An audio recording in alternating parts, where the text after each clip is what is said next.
Pernahkah kamu mencintai seseorang yang juga mencintaimu? Tapi entah bagaimana, dunia tak pernah memberi kalian ruang untuk bersama.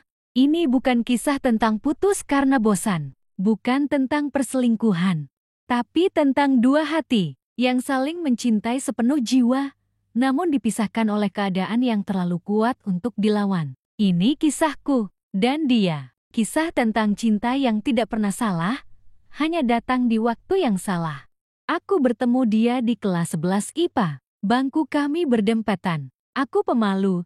Dia cerewet tapi hangat. Lela. Namanya begitu mudah diingat, tapi sulit dilupakan. Saat orang lain sibuk pacaran, kami sibuk bertukar buku dan membahas mimpi.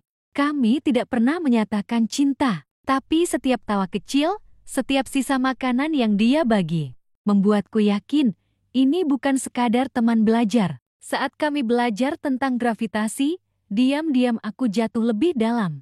Lela adalah gadis yang kuat, tapi setiap kekuatan pasti punya batas. Rumahnya bukan tempat pulang yang nyaman. Ayahnya pemarah, ibunya sering sakit. Dia bertahan demi keluarganya, dan aku hanya bisa diam, tidak bisa melindunginya. Di bawah langit jingga, aku genggam tangannya. Kami tidak pacaran, tapi kami berjanji, kalau kita sama-sama berjuang, suatu hari kita bisa hidup tanpa takut.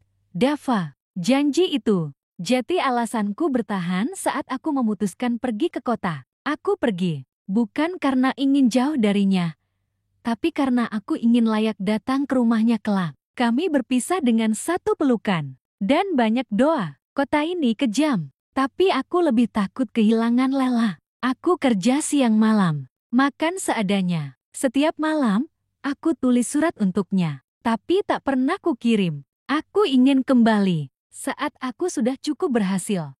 Telepon makin jarang, balasan makin singkat, tapi aku tak pernah menyerah. Karena aku tahu, kadang cinta harus diam dan sabar. Pria itu datang, membawa nama besar dan uang banyak, bersedia melunasi utang keluarga Lela dengan satu syarat, menikah dengannya. Lela menolak, tapi ayahnya memaksa. Kalau kau menolak, keluarga ini hancur. Tidak ada yang bertanya, apa yang diinginkan hatinya.